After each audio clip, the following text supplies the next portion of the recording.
Good morning, everybody, and welcome to our first ABNY Power Breakfast of 2026. We're excited to have as our speaker this morning, the new speaker of our City Council, Julie Menin.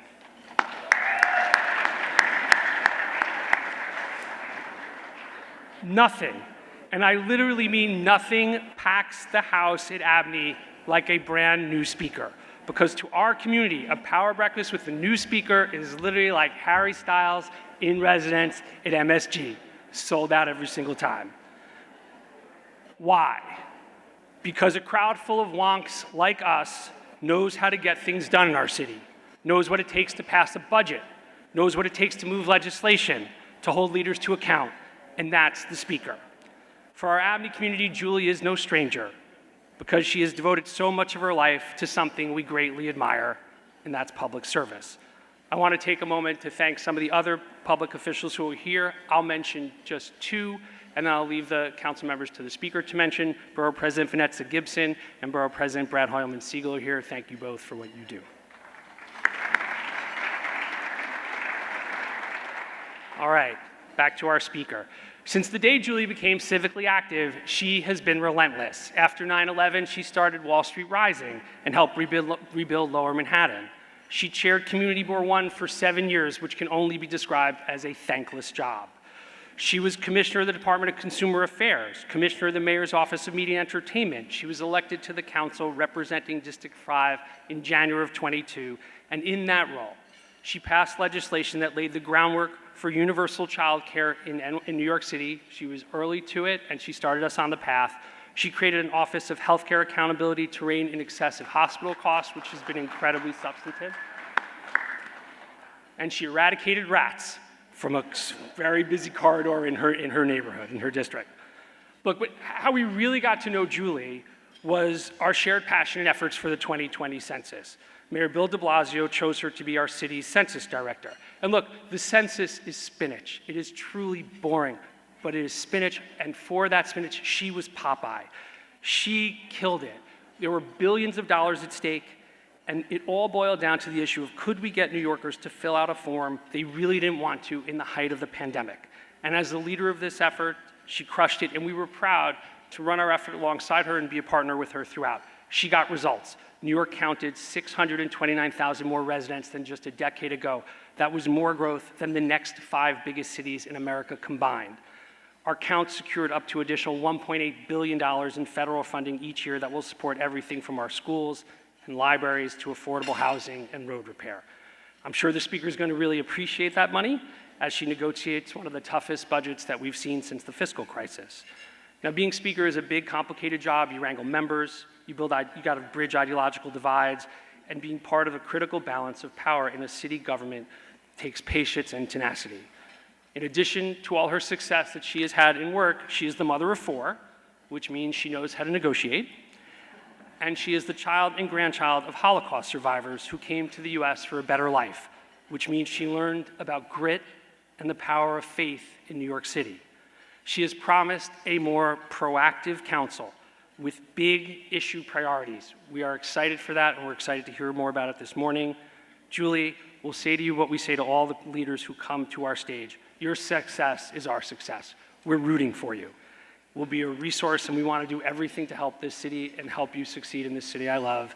Ladies and gentlemen, please give a warm ABNY welcome to our Harry Styles, Speaker Julie Menin.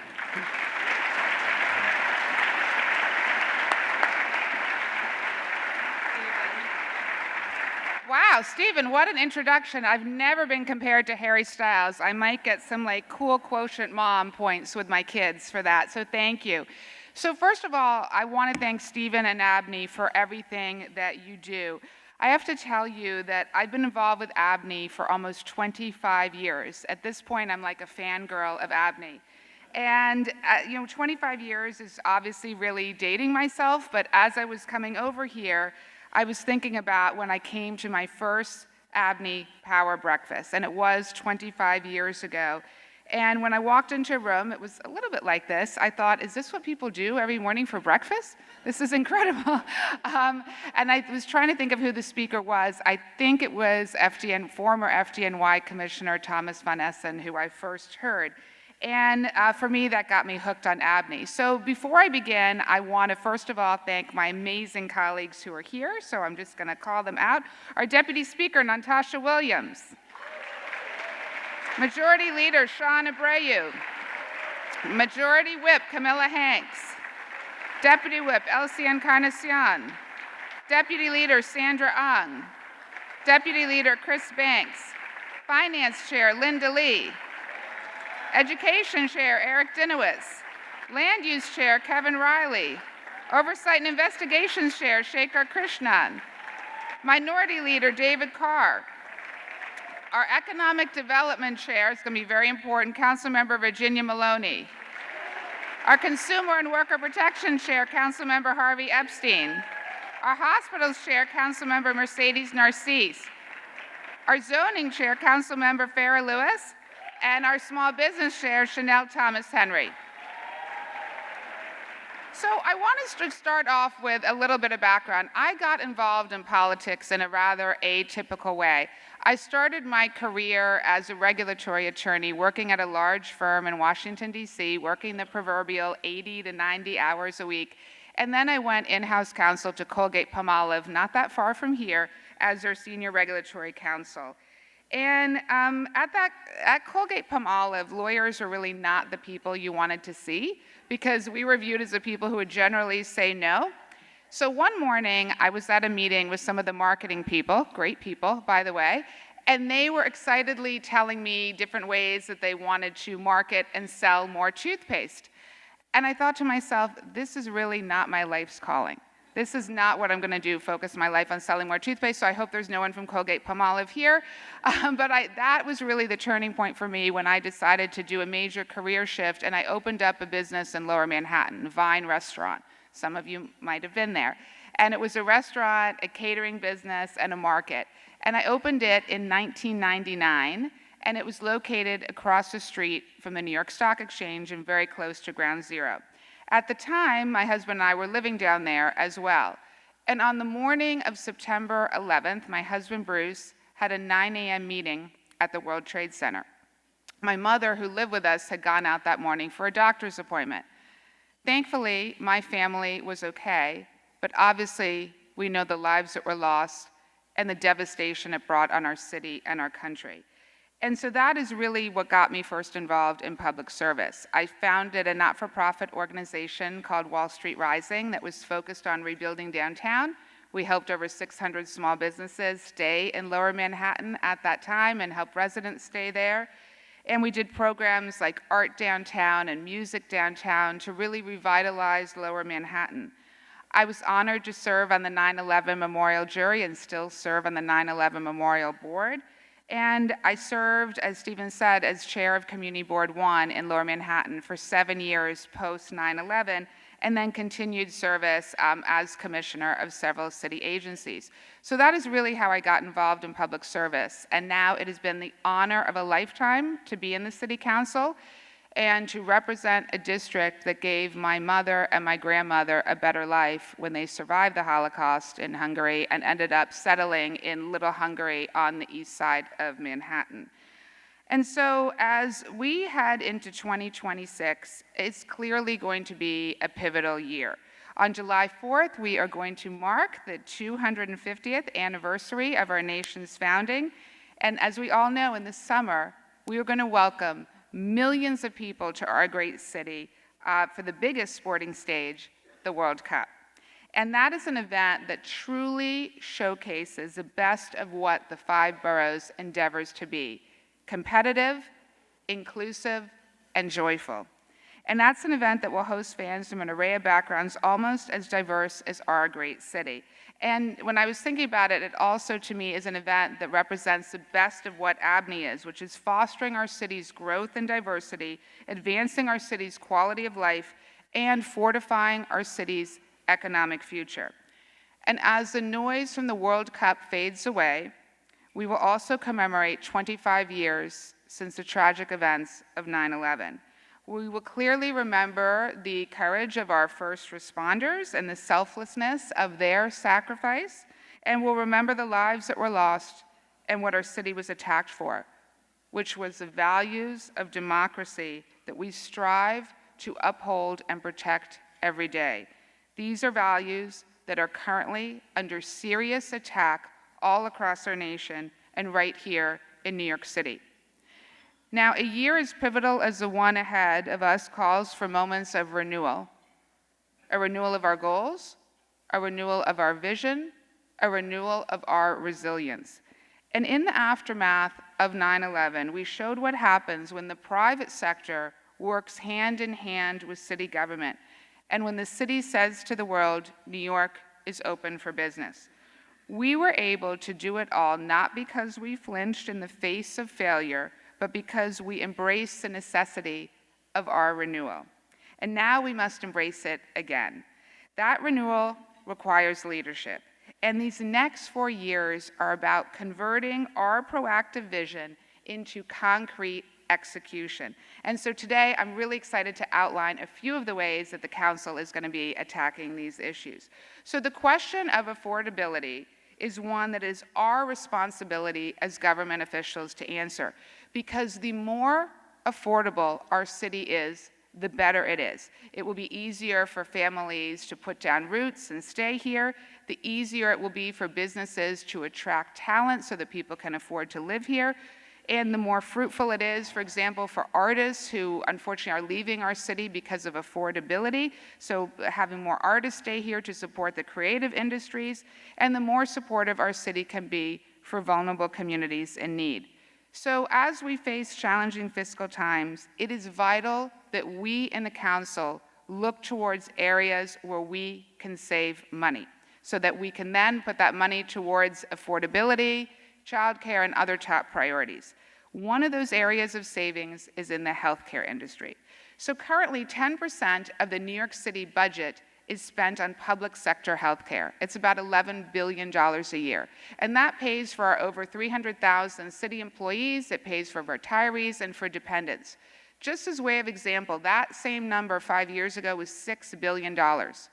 So $6 billion, so it's almost doubled in 5 years. And our city is the second largest purchaser of healthcare in all of New York State. So we need to harness our purchasing power to drive down skyrocketing healthcare costs. In a single year, we found that the city of New York could save upwards of $2 billion a year by harnessing our purchasing power.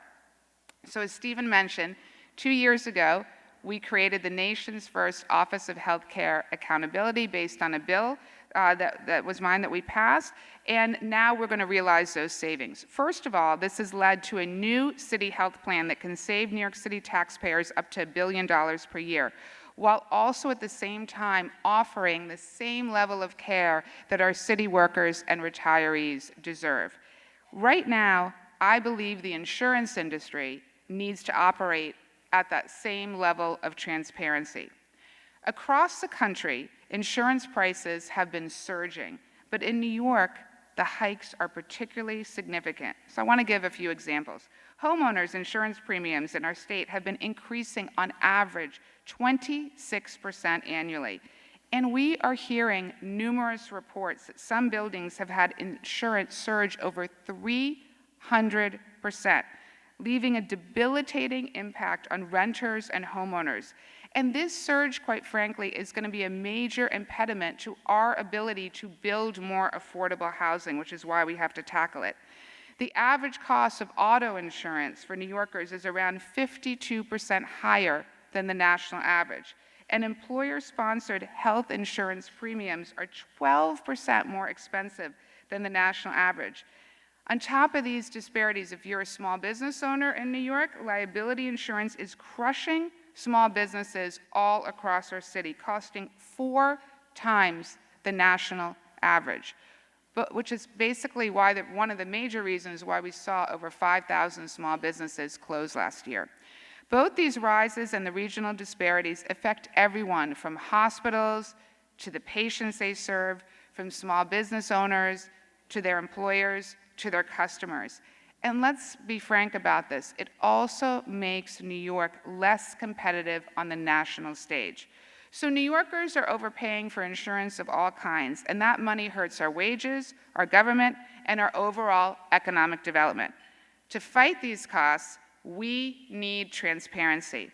So modeled after our Healthcare Accountability Office, this council will advance legislation to create a new Office of Insurance Accountability to deliver just that, to shine a light on pricing and drivers of costs, and bringing insurers and regulators and all stakeholders to the table.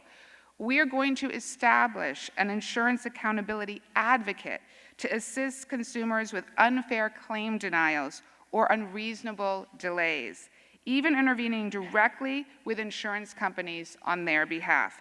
And it will also provide educational resources for consumers, empowering them to make informed decisions when selecting between insurers. And so just as with healthcare, transparency is not about punishing providers. It's about making the system more equitable, more sustainable, more transparent, and more affordable for the people who rely on it each and every day. But the insurance industry is not the only sector where we can bring more transparency. I'm not going to talk about one of my favorite topics, no-bid contracts. So another sector is the city's contracting process. The city procures over $42 billion in goods and services each and every year. And during the pandemic, the city of New York suspended competitive bidding over 100 times to the tune of over $7 billion on emergency no-bid contracts. When the Adams administration came in, a similar pattern emerged where they extended emergency procurement powers for asylum seeker contracts for over 18 months, and that is what ballooned the cost to $4 billion a year. Let's be real. At a certain point, it's not an emergency anymore. When I was a small business owner, I never just looked at one bid. I just don't think that that is a responsible thing to do. Do people in this room just look at one bid? No. So why should our government? So the overabundance of no-bid contracts represents a system that has abandoned basic principles of fiscal responsibility, and that is why we're putting an end to the practice. As a council, we're doing legislation that limits emergency contracts to 30-day terms and requires a hard 15-day deadline for submission to the controller. And we're ensuring that in any future emergency, it's treated for what it is, which is a temporary state of action, not an endless blank check. We can save billions of dollars through these reforms and put an end to the chapter of long-term use of no-bid contracts, because that is what it means for our government to be transparent and accountable to New Yorkers. Now, that level of accountability applies to our vision for housing as well, because it means taking a proactive, not a reactive approach to housing. Now, I know all of you are so familiar with the City Council, and you know that basically the way the City Council has always worked is we weigh in on ULURPs, and that is really a reactive nature. So we hope that that will net us, and through negotiation, the council negotiates really, really hard to get the best result, but that is a more reactive approach. We are now going to do a proactive approach to building more affordable housing. We are right now surveying neighborhoods across the 5 boroughs, and we're going to initiate our own community planning so that we can be a true partner in tackling the affordable housing crisis.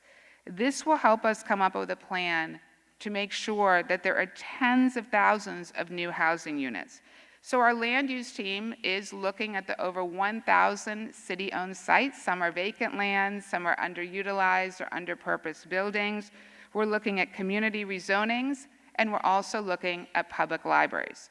We have over 215 amazing public libraries, and I know we've got a number of the officials from the public libraries. Thank you for what you do. So we've got 215 public library branches. Many of them are suitable to build affordable housing on top of.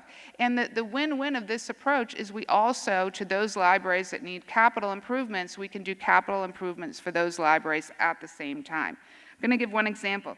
The Queens Central Library in Deputy Speaker Natasha Williams' district, thank you, is a perfect example. We can build 400 units of housing on top of that, and that would be a real win for New York. So we're looking at public libraries all across our city to utilize that model. And honestly, it's not only about affordable housing, it's also about job creation, because this means creating good-paying union jobs for the city. A key part of the affordability crisis is obviously rooted, as we discussed, in how much it costs to live in the city. But let's not be shy. Another part of that crisis, a part which may even be a crisis, quite frankly, of its own, is how hard it is to find a stable job to make that money in the first place. So last year, the city of New York added approximately 30,000 jobs.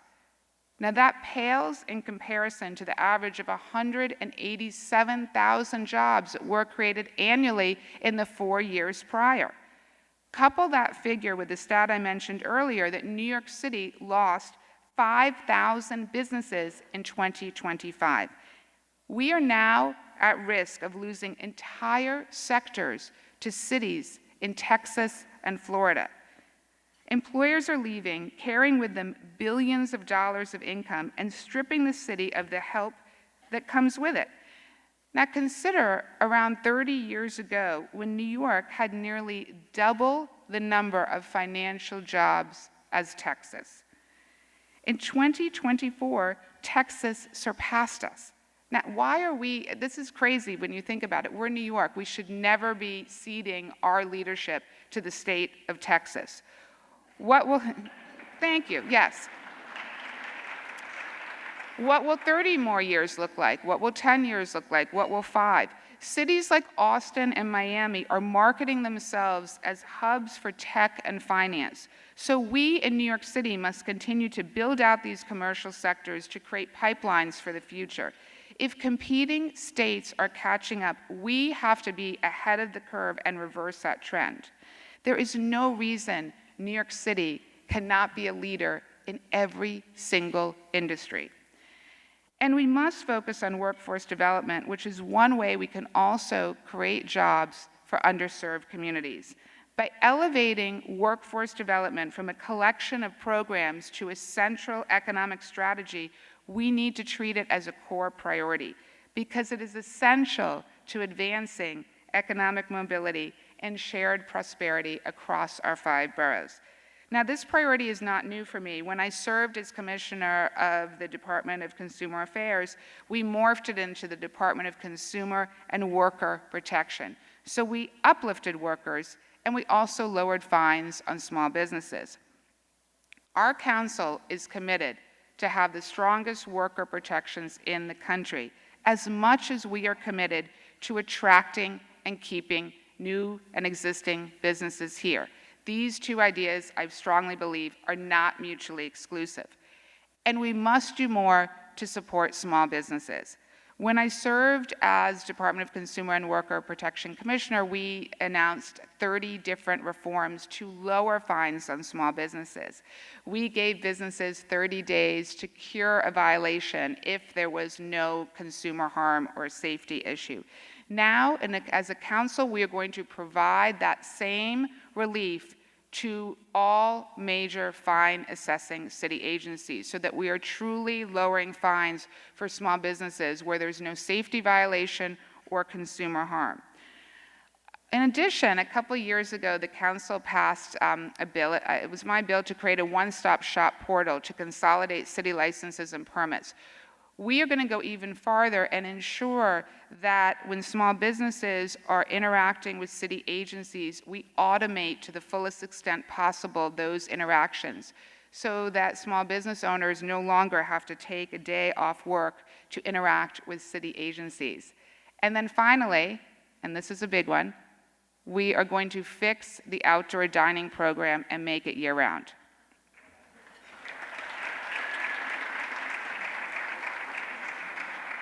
So these measures are going to help small businesses survive and adapt by basically clearing up policies of the past that can lead to closures and job loss. And preventing job loss is absolutely critical to maintaining New York as the economic capital of the world. It's how we keep jobs in our city, and it's how we keep it affordable to live here. But affordability also means about creating those opportunities for the next generation. When I served as DCWP Commissioner, we created a program called NYC Kids Rise, along with the Gray Foundation.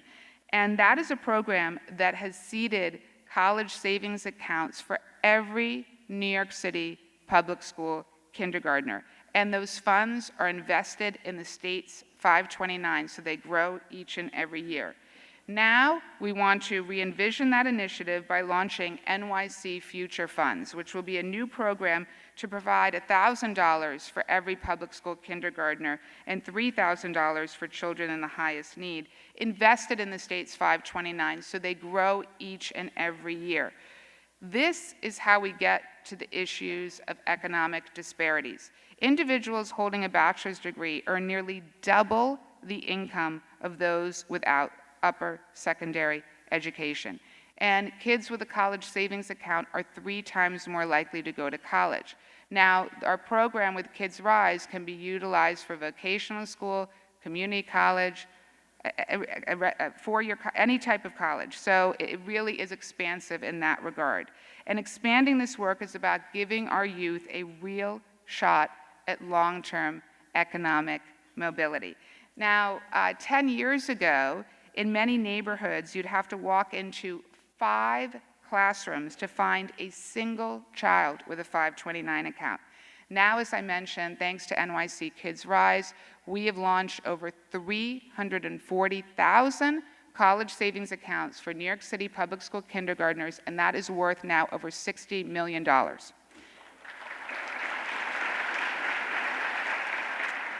And that is the racial wealth gap in action. That's NYC Kids Rise. We've really helped to close it by investing in the future of our children and the future of our city through equalizing the playing field and through economic empowerment. Now, we must continue to embed that spirit of investment within our cultural fabric. New York City is the world's cultural capital, bar none. And our cultural vibrancy is what makes our city such an incredible place to live, to visit, and yes, to do business. This vibrancy is not a luxury. It's what makes New York globally competitive and attracts tens of millions of visitors to our city each and every year. Visitors who add their own cultural capital to the Big Apple. As a former commissioner of the Mayor's Office of Media and Entertainment, the value of that capital is incredibly important. I was proud to expand TV and film and music production at the time to the highest levels New York City had seen and to negotiate the return of the Grammy Awards to New York. What can I say? I wanted to see Childish Gambino. But in all seriousness, that was an event that brought over $200 million of economic activity to our great city.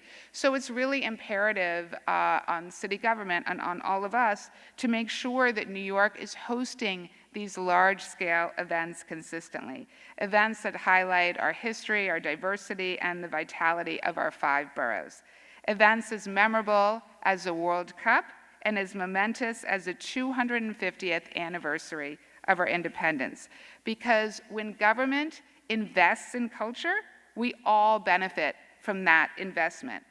And that is honestly a culture that ABNY has invested in ever since it was founded in 1971. They are the reason that the world knows the city as the Big Apple, and they are the reason that the world literally loves New York. They came up, I want to make sure everyone knows, with that iconic I Love New York logo. So we have ABNY to thank for that. When we reflect on ABNY's birth, we remember that it was created at a moment of renewal for our city during a crisis, a renewal of our goals, a renewal of our vision, a renewal of our resilience. And the founders of ABNY believe that even in the wake of a crisis, there were better days ahead of us. And this spirit of belief is as central to the spirit of New York as it is to the spirit of America. Our country believed it when we declared independence, and our city believed it when we woke up on the morning of September 12th. As we embark on the next 4 years, we in the council believe the best days are ahead of us as well. Thank you.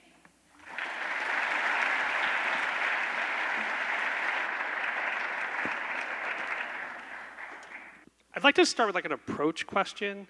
And it's a bit of like, how do you achieve balance between complex constituencies? Because that seems to be the world is filled with that. So we know you as someone who has been very outspoken on anti-Semitism. I'd like to ask you about that later. We also know you as one of the primary advocates for the Islamic Cultural Center downtown near Ground Zero following 9/11. You mentioned building on top of libraries. Everybody wants affordable housing. Nobody wants to see a high-rise go up next to them. How do you do this at this moment in time? So it's a great question, and I think in the course of my career, I have really tried to focus on solution-driven approaches. I'm a big believer that every problem has a solution if you have the perseverance and the will and fortitude to get it done. So I don't believe there's any problem that we have that we cannot find a solution for. On the public library example that you mentioned, we do have some colleagues that might not want to have, a tall skyscraper in their neighborhood, and we certainly understand that and will work with them. But we have many who do, and we have many members who are very focused on the urgent need to build affordable housing. So that is why we have taken the 215 public library branches in consultation, obviously, with our great public library system, and we are looking at every single site to see which site is suitable. I mentioned our Deputy Speaker's district as a great example. She really wants to see more affordable housing in her neighborhood and has been an amazing partner in that regard. So this is a real opportunity. And that's what I mean about being proactive. We don't just want to wait till ULURPs come to us. We want to help to solve the affordability crisis. And so the public library program, community rezonings, which we help to push forward, these are all approaches that will help us think outside of the box and address this affordable housing problem. And the insurance, I don't want to look over the insurance issue I mentioned. For so many affordable housing developers and speaking to them, insurance is an enormous barrier to their ability to build more affordable housing. And so that is why, one of the many reasons why we want to also tackle the insurance issue as well. And I'd like to transfer that question to one other area. You talked about keeping jobs, you talked about Wall Street in particular. Talk to me about the tension between the strong desire to raise taxes on high earners and the desire to keep jobs here, especially at a time with growing AI being kind of this like in the soup fear for the universe. How do you navigate that? Well, I think the way that we navigate it is, first of all, the City Council is going to put out its own projections on the budget as we do each and every year. So that will be forthcoming at the end of the month. And so we will put out our projections. But I outlined in the speech, and I've been talking about this for a little while, about areas of savings as well, because I do think there are really good pockets of savings that we have in the city budget. And it's incumbent upon us as a city council to look at that. So whether it is eradicating the no-bid contracts, which I talked about, which will save the city billions of dollars a year, our new healthcare accountability office, where we can save upwards of $2 billion a year. These are a few of the many ways that we can be a partner in solving the affordability crisis. And so we look forward to negotiating with the mayor on the budget and really ensuring that we're looking at every city agency to help try to identify savings as well. So you mentioned the mayor. The last administration of the council had a pretty tough relationship, to state it lightly. Talk to me about what your vision is for that. Sure. Well, I think there are obviously going to be areas of, and there are areas of incredible alignment around affordability. Universal child care, which is something the council has been working on for many, many years, and we absolutely are committed to that. The building of affordable housing, reducing skyrocketing healthcare prices. There are so many issues on the affordability agenda where there's incredible alignment. No matter who a mayor and speaker are, there are always going to be areas of disagreement. But the key is when there are areas of disagreement to do so in a productive way. I think the last 4 years, there was a more tit for tat between the council and the administration, and that doesn't really benefit anyone to have dueling charter revision commissions. I can assure you that there is no New Yorker who would answer the question, what are your top 5 issues, who would say, I want 2 charter revision commissions. It's just not what, what I think that we need to be focusing on. We need to be focusing on solving some of these affordability issues. We need to be attracting new businesses and creating jobs, because if we don't create jobs, we're going to lose more revenue.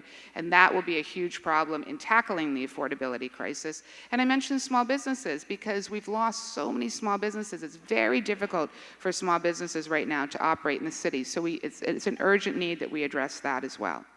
I want to thank you for bringing the leadership of the council and so many council members with you. We've had a lot of, the first when I first got this role at ABNY, Corey was the first speaker. Never in the time that I've had have so many council members shown up in support of the speaker. And what I'd say is, we don't know our council members well enough. And so I think it's great that you guys are standing together. I also think it's great that, when you say New Yorkers don't want 2 charter revision commissions, average New Yorker doesn't know what a charter revision commission is. And it's hard to make them care. And so I think I'd say this is a good way, and it's great that you're here together, because I think there's a lot of work to have people understand and appreciate the important work that government does, because most people are just mad about the things that they live with in their day-to-day lives. That wasn't really a question, but I just really wanted to say thank you. It was an editorial comment. I liked it, though. It was good. But you guys, it's nice to see you united. And I guess the question I'd ask is, you've laid out a plan for a bunch of very specific, kind of wonky and productive things. How did this come about?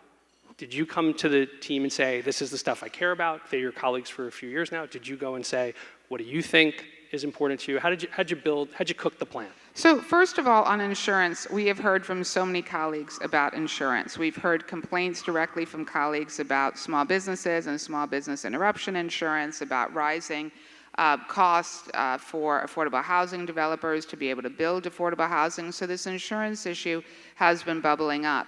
And just in thinking about it, we already have a model with the Healthcare Accountability Office. So then to create a similar model to tackle insurance just makes sense and allows us to move that forward.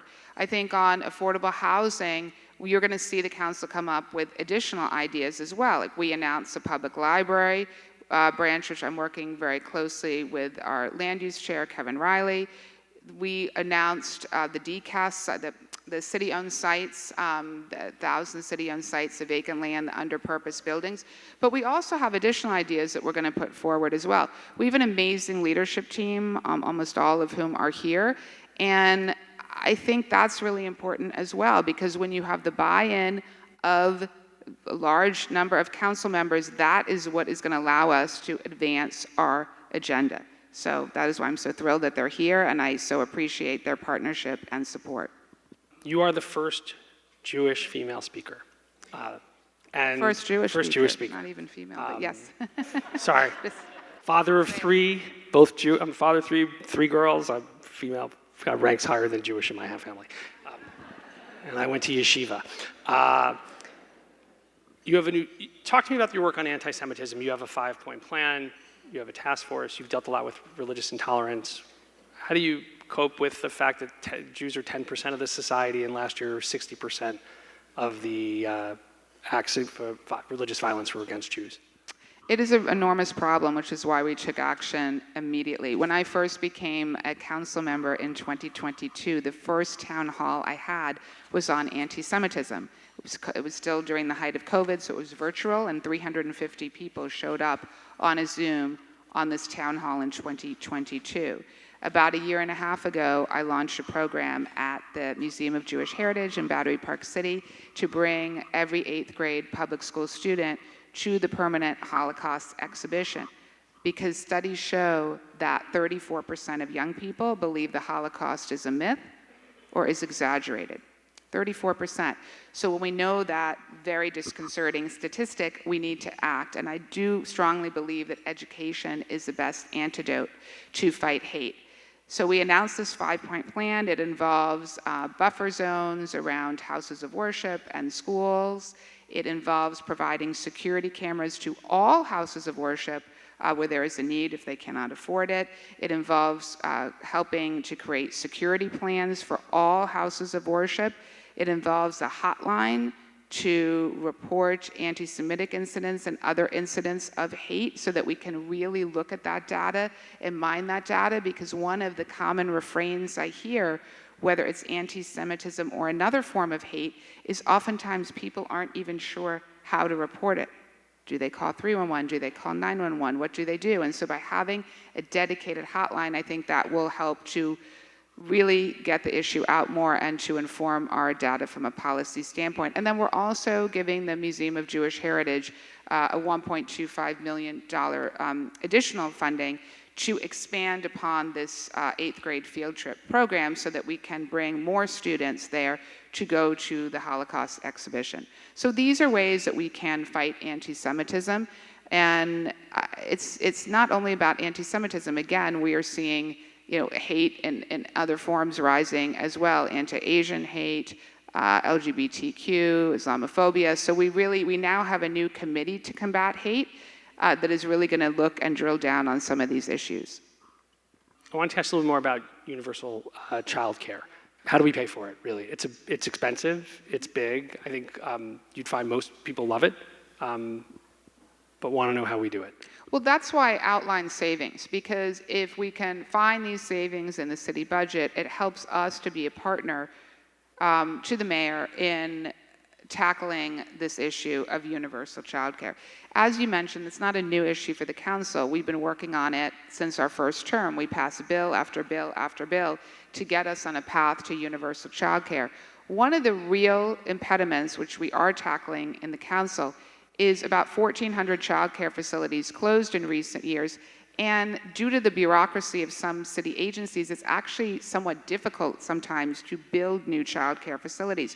So we're breaking down those regulatory barriers. We're passing bills literally in the next couple weeks that help providers build more childcare facilities so we make it easier to do so.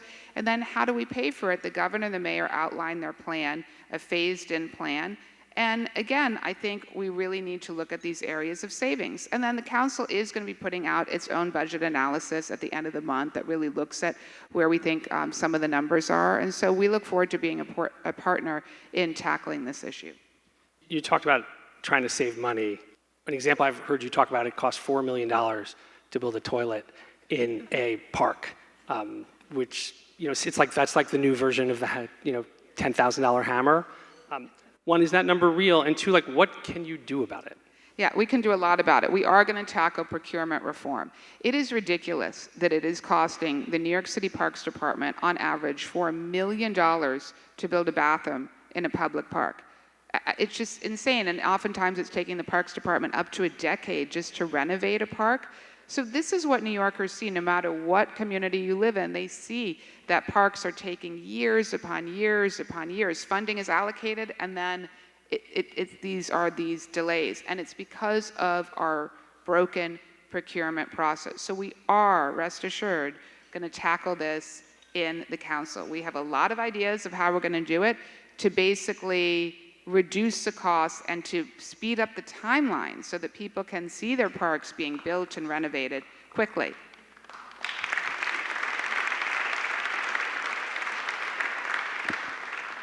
And you mentioned to the last question that you're going to work with the administration on ways to save and better spend money. Can I just ask, obviously it's early days, how that has been as a starting point working with the new administration? Yeah, I think we've had very productive conversations about areas of alignment around affordability. The council, as I mentioned, will do our own budget analysis. We're going to put forward our priorities, the future funds being one of them, which is an expansion of Kids Rise, which I've have started speaking with the mayor and the administration about. So we look forward to those, the continued budget negotiations. But in terms of the early days, as I mentioned, we are going to have areas of alignment. There'll be areas of agreement. There'll be areas of disagreement. That's always the case between any administration and city council. But the key has got to be, at the end of the day, that we're being productive, that we're working through those areas of disagreement to the benefit of New Yorkers. We also seem to have a bit of a threat from the federal government with not funding significant projects. Obviously, Gateway's been in the news lately. Does it pose a big problem for you? And do you see there's some collective approach that, listen, as ABNY, our community wants to be helpful. So I'd sort of ask you is like, this seems to be a shared problem for all of us, whether we wanted it or not. What can you do? What can government leaders do? And what can we do? It's absolutely imperative. These constant draconian threats to federal funding destabilize us because we are working on the city budget, and yet we are hearing this rhetoric from Washington of additional cuts. That, by the way, has an effect. When businesses are deciding, are we going to locate in New York? Are we going to pick another city? Those kinds of comments do have a destabilizing effect. So I would urge ABNY to do its outreach to make sure that there are not these cuts to funding. And then obviously, what is happening in terms of ICE, with communities all across our city. We are a proud city of immigrants. And during the census, which we partnered on, we drove response rate in the census in immigrant communities all across the city. And I worked also in the law department when I was running the census. We were a plaintiff on the citizenship case where we successfully sued the Trump administration to get the question, are you a U.S. citizen, off the census. So there are so many things happening right now in terms of Washington that we need to be speaking with a loud, unified, strong voice against to protect the interests of our great city. Thank you.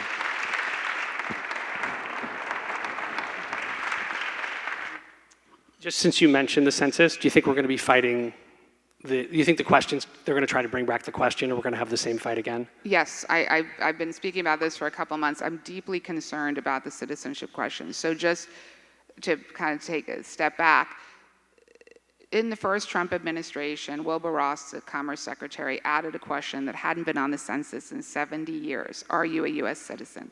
We, along with our great New York Attorney General, sued, and we won that case.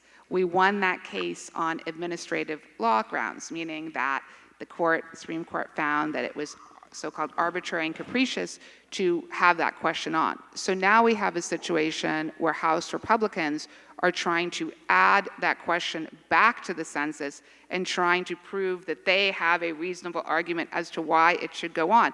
So I do predict we are going to have this fight again. And that is why last year, I introduced a bill to create a permanent city office of the census. That bill passed, and so now we're creating a permanent city office of the census, which requires that work to begin almost 3 years in advance of any census, so that we can start working with local community groups on the ground who are their trusted voice. We can start working with houses of worship. We can start working with community leaders, not-for-profits, elected officials, ABNY. We need an all-hands-on-deck approach for the 2030 census. And I want to say the 2030 census, it's estimated that New York will lose between 2 and 3 congressional seats. So if you take a look back, in 1950, we had 45 members in the New York congressional delegation. Now look at the number we have today. It's like shocking to think about it. If we lose 2 to 3 more, we're going to be in the low 20s. In terms of our number of congressional representatives. We can't allow this to continue to happen. In the 2020 census, we had the best result on the congressional seats since 1950. So I know that a lot of folks focused on if 89 more people have been counted, well, that is one way to look at it. But to me, the correct way to look at it is since every decade since 1950, New York has always lost a minimum of 2 congressional seats. In 1980, 5 seats, in other decades, 4 or 3 seats, but certainly no less than 2. In 2020, we lost 1 seat, and yes, we came within 89 people of losing 0 seats. And that was because of the outreach that we did, that ABNY did, that so many people in this room did. That is the type of all-hands-on-deck approach that we need, because let's face it, we're talking about billions and billions of dollars on the line for our schools, for Head Start, for SNAP, for public safety, for bridges, for roads, for tunnels. Almost anything that you might care about in the city, the census matters, how we do. And it matters also for the congressional representation, for the balance of power in the Electoral College. All of it matters, and so we will need everyone's help on that. You just talked about how you define success on your work in the census. How will you define success in your work in the council as speaker, and how can we help? Well, thank you. First of all, we really appreciate your help. I think there's so much we can do. We mentioned the work on the census, but I think public-private partnerships are another way to help. I mentioned NYC Kids Rise, which was a public-private partnership. The program that we did bringing 8th grade students to the Museum of Jewish Heritage started as a public-private partnership. We launched a program along with Asphalt Green, and I know Councilmember Krishnan is here, and he and I partnered on this Wave Makers program where we're giving free swim lessons to 2nd grade students all across the city to in communities in need. So those types of programs, we live in the greatest city in the world with a huge not-for-profit and philanthropic sector. We want to partner with you to bring more public-private partnerships to bear, and we have a lot of ideas around that we're going to want to talk about. But to answer your question, so how do you measure success? So I'm a data metrics person. I always was when I ran agencies. You have to look at the data. And so at the end of the day, I think what happened in the last 4 years is that many of the city agencies were gutted, and performance in certain categories did start to fall, EMS response times, things like that. We have to make sure that city agencies are functioning at the highest level. That is just imperative and unbelievably important. We also want to make sure that we're moving forward meaningful legislation, so not just reporting bills, but legislation that is actually making New Yorkers' lives better and addressing these critical issues. So to me, success is about that, and it's about having a proactive, not a reactive council, a council that really leans into the issues, helps to come up with ideas, and then it's really about the execution, because it's not enough to come up with an idea and pass a bill. If the bill is not fully implemented, and if the agency is not executing, then we haven't really advanced the ball. So it's also about the execution as well. Terrific. Speaker Julie Menin, we're thrilled to have you. Thank you so much. Thanks for having me today.